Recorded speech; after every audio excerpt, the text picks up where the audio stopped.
Welcome to our second ever workshop. Today is about candle magic. And we'll be sharing 2 spells with you as part of the process. Let's get started.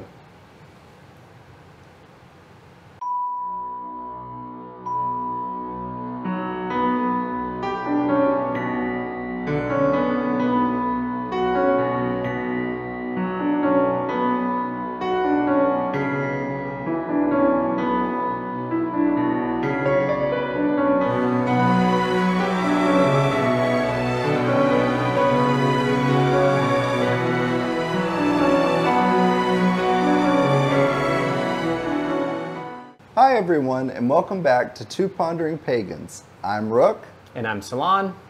While we are planning many more candle magic workshops for different things, let's start with a quick overview of what we mean when we say candle magic. Keep in mind that there are more than one way to do candle magic. We even do it differently depending on the situation. For today, we want you to know a few things first. Candle magic can be used for many purposes, such as spells, intent, focus, and meditation, as a candle can concentrate, energize, expand, deliver, and transform energy. Colors can be important if you want them to be, but if you don't or can't get a certain color, you can still make it work. More on that later. Don't let the colors get you hung up. No, not the most important piece. And as always, remember, fire safety is important. Pay attention when you're working with candles. As innocent as they seem, which I don't know why they seem innocent, because anyway, they can and do burn down houses.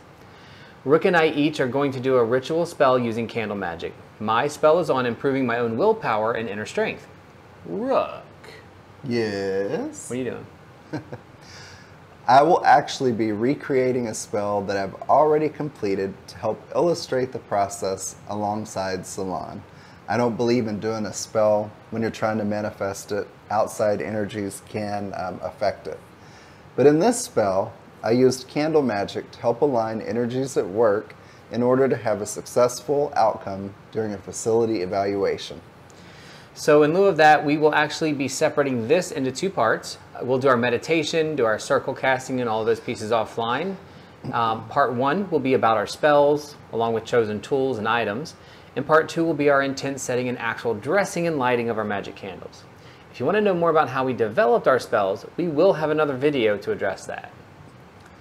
If you want to work some magic along with us, you can start with just a few tools. So what do you need? Based on your spell or purpose, the tools needed can be different. At the most basic level, you will need a candle, herbs, or items to dress your candle with, and oil. This is olive oil if you wish. Coconut. A tool, such as a knife or toothpick, is helpful to inscribe the candle if you use sigils or other words of intent. Oh, and a lighter and a candle holder to light the candle, of course. And one more thing, if you don't have anything but a candle and something to light it, don't let that stop you. Tools can help, but all of this can be done with just you and your candle. All right, let's roll those candles.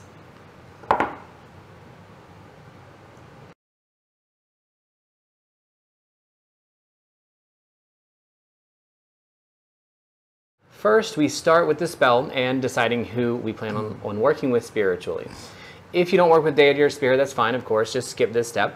While I'm often asked, though, how to decide when a spell is warranted and what spell to do, truth is anytime you want and for whatever you want. Magic is about you. So what you will hear and see here is really just our way to kind of help get you started. Usually, I decide on a spell when I feel like I need extra energy to manifest something I'm working on. I then use the spell to strengthen that idea and help focus me to manifest it. Candle magic is one of the main ways I work spells into manifestation. Manifestation. It's like an infestation of mayonnaise. So starting with the spell as my first tool, if you will, I will be actually calling to my patron god Cernunnos and to the goddess Arianrhod. Cernunnos as my patron is for guidance and connection, while Arianrhod is for strength and healing. I also like symbols and sigils, but for now I'm just going to stick with one symbol, the elm. And that's not the elm tree, that's the ailm, A-I-L-M. It's an ancient symbol, looks like a cross, that's believed to be associated with fir trees, inner healing, and strength. So this is the spell that I'll be using that I wrote. By my heart I seek a strength, to hold my hand and will at length. By my head I seek a peace, to put my hand upon a leash. Inner will with tempered want, still the choice, delay the hunt. If you can't figure that out, it's really just a way to slow myself down before making decisions. That's the ultimate goal there. I like that. That's nice. In my spell, I called upon Ganesh, the remover of obstacles and bringer of good fortune. Instead of a symbol or sigil, I inscribed my spell onto the candle using a skewer. My spell goes like this. Universe, universe, listen to me. I seize the opportunity. Survey cleared through office time. A desk review shall be mine. Short and sweet is always a good idea. So Rook and I have done our circle casting and called our deities that we chose. Let's talk a bit about actual choices for the items today and why. So for my spell, it's really on willpower and inner strength, right? So I chose a red candle. It represents strength, growth, and discipline. Color, again, don't ever get hung up on that. You got to use what you have. The herbs I chose represent power and strength tempered with inner peace. So more specifically, I'm using cloves for luck and protection. And then in these two little containers, I have red pepper for strength, black pepper for balance. That's an interesting use for black pepper. And Gotu Kola for inner peace. To help dress the candle, using coconut oil. I like it because it's tangible and thick at room temperature. I'll be inscribing the ailm on the candle along with the words in order of power, peace, and strength to represent the temperance of power and strength. And to round it out, of course, we need a mortar and pestle to break up the herbs. Not required, you can do it in other ways too. Candle holder, which we kind of talked about before, our lighter, which is right here in the spell we just talked about. All right, I'll be using a white candle. This is a prime example that I feel a green candle for prosperity would have been appropriate. However, I don't have one. So remember, don't let the colors keep you from working your magic. What you use and your intent is what makes it work. The herbs I used represent prosperity and protection and are clove for luck and protection, cinnamon and basil for success and prosperity, chamomile for vitality and longevity, dill for good luck, and peppermint for prosperity and protection. To dress this candle, I used olive oil and, of course, like Salon said, a mortar and pestle, candle holder, and my spell. All right, so let's get to the actual candle magic.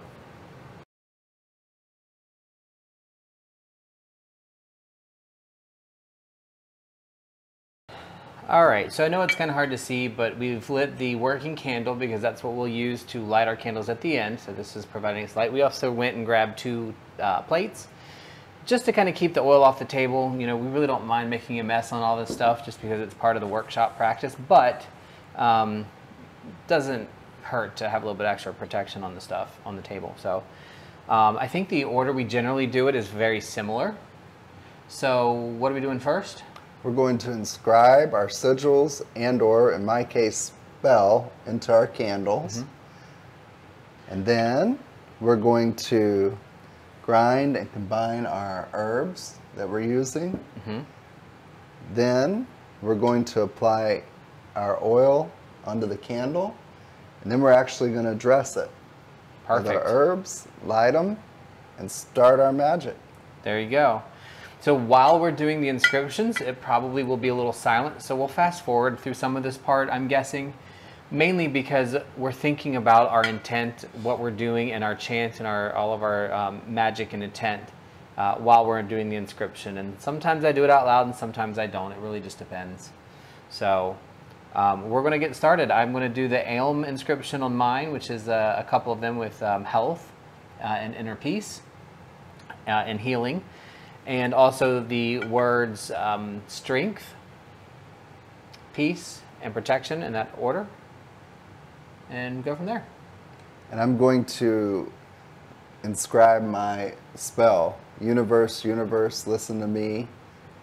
I seized the opportunity. Survey cleared through office time. A desk review shall be mine. I just want to be specific, and that's what I needed and wanted to happen. And it was successful, by the way. Awesome. All right. By the time this video is uploaded, I'll know if mine is starting to be successful or not. This is a very long-term burn, so. All right. We will inscribe. I love candle magic. It's one of my favorite kind of spells to do. And it can be very difficult to inscribe on wax, but just remember, like, you don't have to go deep or be an artist here. You don't want to break your candle. That's happened to me, actually. Yeah. So don't press too hard. So I tend to like to inscribe, I know you can't see it, I'm assuming on the video, definitely can't see it, but I like to inscribe on the bottom, especially if there's a sigil or a specific piece. But I'll inscribe it again at different areas to make sure that that energy is burnt up, so. And I'm really thinking about what I'm writing on the candle and picturing it happening. Strength. Very focused. Peace. And power. See, in my opinion, really the magic is coming from you, not the candle. The candle's a focal point. You know, to remember the things that are happening and what's going on, to get that energy out to where it needs to go. And I love that candles really represent the ability to destroy. It's destroying the wax and the wick. But what is it also creating? Heat. So that energy that's in this candle is not lost or gone, it's just transformed. On to the physical plane. Well, it is already on the physical plane of the candle. So, yeah. And think about the energy when you put your hand above a candle, or those little things that, you know, like the little windmills or chimes and things that flip. When they're under a candle, they spin because all the heat that's rising, and you can't even see it, right? But it's still there. That is very true. Yeah. And I don't know if anybody's going to hear any of this. They'll hear it. Well, not if I fast forward it. True. I might do some creative editing. I'm really terrible at editing. I think you're really good. This will help me. So we've got strength, power, and peace in a couple of areas of the candle because I really want it to burn in those areas. And I have to take my glasses off because I'm getting old now to get under the tiny parts. And I will in post put some pictures of this A on the cross. It's a very ancient symbol. Again, it's going to be, you'll know it when you see it. You'll recognize it, I think.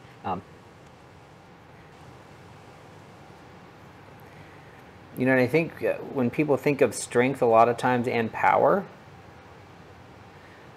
we think of power like a king or a queen. But we also got to remember our own power, right? We have to remember our own strength, our inner power, our will, our desires. They're powerful as well. It's not just the power of a king or, you know, owning a kingdom. That's a different kind of power and can be pretty different. And the other thing that I'm really wanting that's important, and this might just be placebo effect for my brain, is the idea that putting peace in between strength and power helps temper it, so that power doesn't become, you know, the other side of power, where it's too much and overtaking. So it's a representative of a balance. So I did inscribe my spell, and also at the end, in all caps, I put, "So mote it be," with 3 exclamation points. Now, Brooke, do you ever put like a sigil or your own name on it? I do, and sometimes I'll even put other words on there if I have room or feel called to do it. Success, final, done, happiness, anything to kind of boost it. It's like on this one, I might do that. I'll put, so in this case, I wouldn't put my name, but I would put the name of my building on it. Yeah, and see, since this one is for inner strength, which I will do right now. My name is on it, along with the words and the images I put. And for me, so mote it be, I generally put mid-candle. There's a reason for that, because I want the so mote it be to burn. So it's weird, probably doesn't really even mean anything. It's just my own thing, I like it. I like knowing that as I'm watching this candle down, it's going to hit a point where that energy of my thought of so mote it be, this is going to happen, not it should or I want it to, but it is. And that would be very important to me. So I am done inscribing. And I am as well. Awesome. So I think we can set that aside, right? Set aside. So the next thing we do is we're going to mix our herbs. So I will start because I think I have less than you do. We start with the black pepper. Remember, that's for balance. And I mentioned that's a weird use for black pepper, but you have to remember too, pepper can be spicy. It can cause sneezing, cause things like that. But it's also something that causes balance magically. Now the red pepper is specifically for power and strength, right? I think that's a biggie. Clove offers a lot of protection and security. I'm gonna throw a couple cloves in there. And they're kind of a pain to grind. They are, and what I was just gonna say that, what I will also do is I'm gonna grab a couple of the clove pieces aside and I will jam them in, almost as if they're a part of the candle itself, which I like to do. And when you burn the candle, if you read candle wax drippings, these will not burn. They will drop off into the drippings too, and it will help your imagery of what you see. And then lastly, we have organic Gotu Kola, which is a inner peace herb. It can be used in quite a lot of things, teas, tinctures, and quite a bit of other stuff. And I do want to just say it doesn't take a whole lot. Because a lot of this is going to fall off. It's not going to stick very well to the oil, but you just want a little bit in there. And there's, again, different ways to dress a candle. What some people may do is literally take a piece and stick it to the candle with oil. That's one way to do it. But there's just many different ways to do that. So I'm going to grind this in my mortar for a little bit while you talk about yours. All right, so mine was for prosperity, for a work situation and an outcome for work. So I do have a few. The one I should do first is cloves, and I'm using those for luck and protection. And like Mystic said, I'm going to grind up a few, and then I'm going to take about 3. I like the number of 3. It just feels right. And I'm going to stick those in along the candle base. Smells so good. I'm going to add a few more. Cloves do smell good, but they are a pain. If they are fully dried, they can break apart really easily, which I think these are dried pretty well. But they also lose a little bit of their scent and their efficacy when they are a little bit over dried.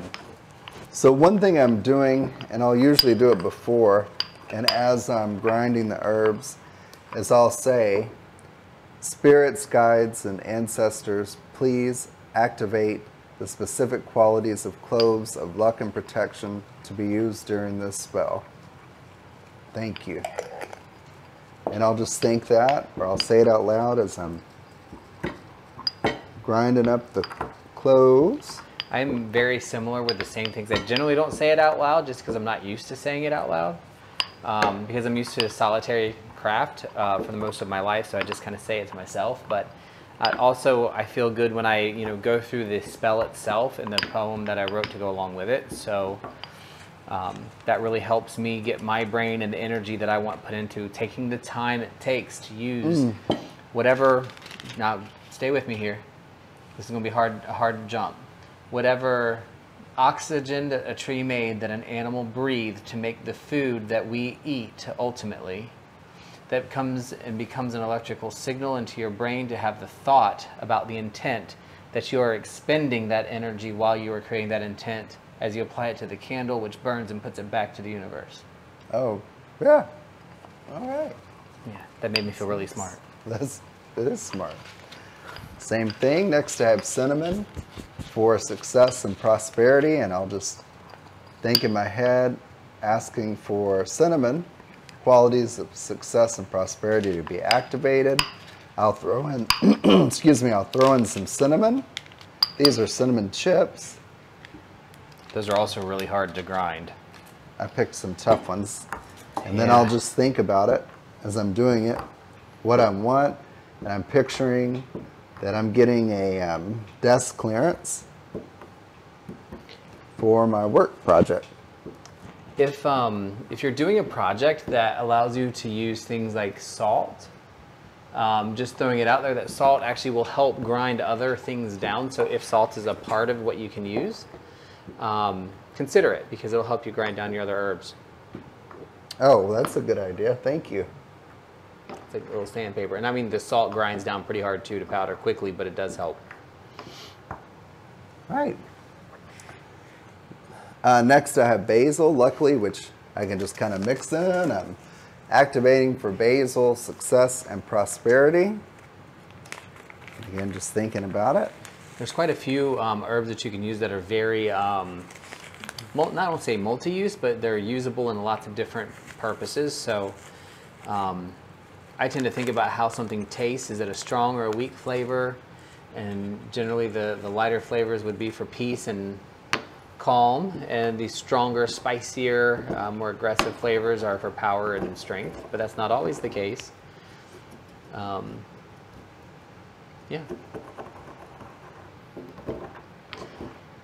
And just go by, there is no set amount you use. Use what you feel, what feels right to you. I'm going to throw in some chamomile flower for vitality and longevity. I want to continue to be successful.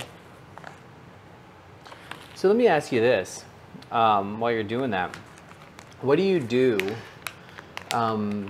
if you're dressing your candle and there's a lot of herb left over? Like, what can you do with the leftover?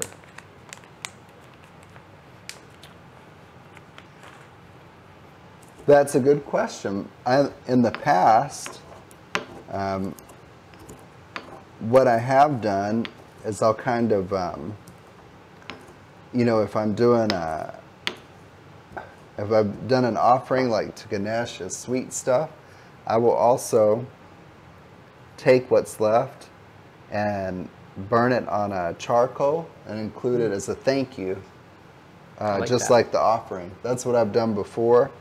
I usually try to use most of it, but I have done that before, and I'll just burn it on a charcoal next to the sweet offering that I'm doing as another thank you. Yeah, I always have a bunch left over, always. And for me, it's really, I don't want to use it for anything else for that spell. So I'll generally add a drop or two of whatever oil I'm working with, and to kind of make it into almost a goo. Not too much, because you don't want it like runny, but to a goo, and then drop it on a charcoal the same way. I just like it bound together. And a pinch of dillweed for good luck, and then we'll have it. Beautiful. I love the way the herbs smell, when they, especially when they get mixed together. There is things you would never like consider smells together, and it's like, oh my god, I think I just made the Maryland crab's bay seasoning. Yeah. I didn't really. Although it would be nice. Right, and I'm just thinking everything combined together that'll be used for my intent and the qualities activated for success of my work. I picture getting the letter and notice that everything's been cleared, and I think we're ready to start dressing. What do you think? Ready to put some oil on? Yep. So I'm going to talk a little bit about why I'm choosing coconut oil. It's not the most commonly used oil for dressing. There are different kinds. This is the non-fractionated. This is virgin coconut oil. And the reason I like it, it's thick at room temperature, saturated. So it's a little bit easier to kind of use for me when I'm doing my candle, because with your hand, the heat from your hands, it will melt really quickly and becomes, but it doesn't get quite as runny as other oils. So I use olive oil too, which is very, I mean, any oil really works. This, to me, a little bit thicker works better. And plus, I love coconut oil, and you shouldn't do this. Wow. So Can I good. smell it? Oh, it does smell very good.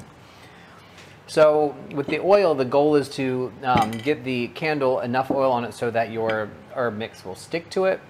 So that is where we are at. All right. So we're going to oil it up or grease it up.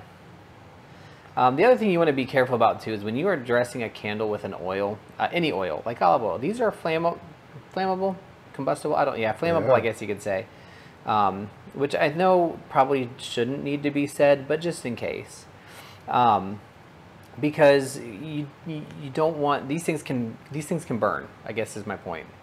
I mean, they can really get kind of, I don't want to say out of control, but when that oil drops and a piece of your herb drops, it can be dropped on fire, right? So just be Yes. very, very, very careful when you're dressing these candles, and make sure that they are in a candle holder where they are nice and tight. You'll notice that our candle holders that we're using, we have done the old fun, foil, and that is to keep them in place better. So once you have, well, I know there's a couple little specks on here, but these will melt down as they come out to room temperature. This looks terribly inappropriate. So you want the whole thing covered nice and consistently so things will stick to it. Can you hand me a paper towel when you have a chance without burning yourself with the candle? Have a paper towel nearby. Because once the oil is on, you're going to dress your candle. So it's nice to have something underneath you to catch. Before I actually do the dressing itself, I am going to put in my, what do you call these? Cloves, and they are sticky. They're sharp. Actually, this one's dry enough to break up. I like that. Mine's kind of breaking up too. So that's worked out. Usually the cloves don't break up, but these are apparently quite old, so we're just going to throw them on there. Now I'm thinking about my chant, so I'm going to say it while I dress. Just for me, it feels good to do. By my heart I seek a strength to hold my hand and will at length. By my head I seek a peace to put my hand upon a leash. An inner will with tempered want, still the choice, delay the hunt. So I'll go back, try to make sure that we have a good cover on here. A lot of the stuff is going to fall off. Don't worry about that. It's, expected. But I want a nice, solid, good covering. Every once in a while when I do candle magic, I'll realize that I completely missed an entire spot. I'm like, okay, let's go back and fill that in. I just think they're so beautiful when you get them dressed. They really are. They're really nice. So calming. So once you have a candle dressed, might look a little bit like That's the that. whole spot. Pull it in there a little bit. Looks like it's been rolled in the dirt, and that is what I want, because those things are going to burn as my sigils and intent and everything else starts to flow down to the bottom. Just for posterity's purposes, I have a little bit more of the powdery stuff left, so we're gonna, yeah. So that is dressing a candle. So I know we did some recording magic there and did a couple of things around, but the end result is candle magic. Something that represents what you're working on and your intent and your energy and time spent thinking about it and processing what magic you want to do. So there is time and energy in this.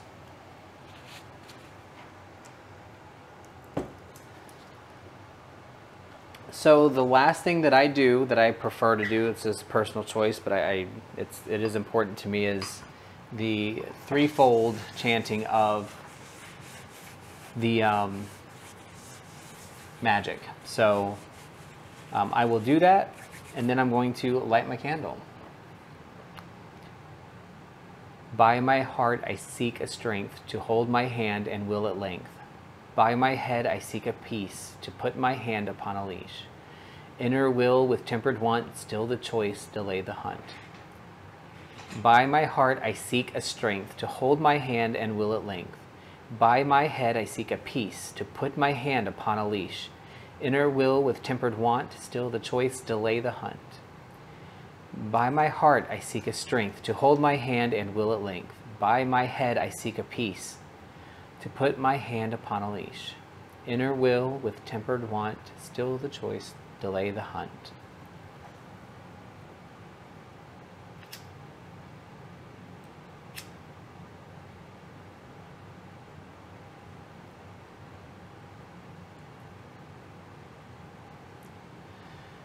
We are lit. Right. And I will do the same 3 times.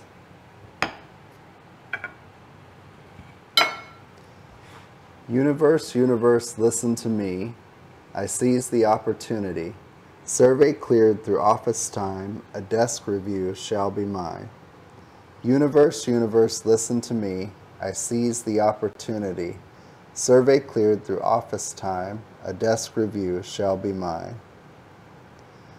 Universe, universe, listen to me. I seize the opportunity.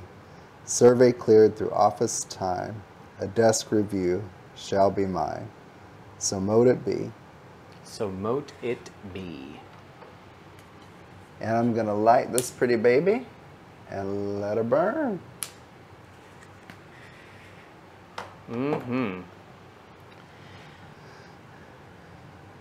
So now that we've finished the process of intent and dressing of the candle, we want to reiterate how important it is throughout the process to stay focused on your intent and what you're wanting to happen. Throughout the candle magic process, we train our mind, body, and spirit on the purpose and intent. Stating the chant can be extremely helpful to keep that mindset. So Rook, what do you do and what helps you stay focused? Well, as I prepare each herb, I ask the spirits, guides, and ancestors to activate the quality needed for the spell. I think about the spell, sometimes in my head or out loud, and picture the final desired outcome. Have you done candle magic before? Even if you haven't, please share your thoughts and experiences in the comments below. If you want to see more, remember to like and subscribe. We appreciate your time and thank you for watching. Thanks. Thank you. Woo. Let's have some fun. Fun.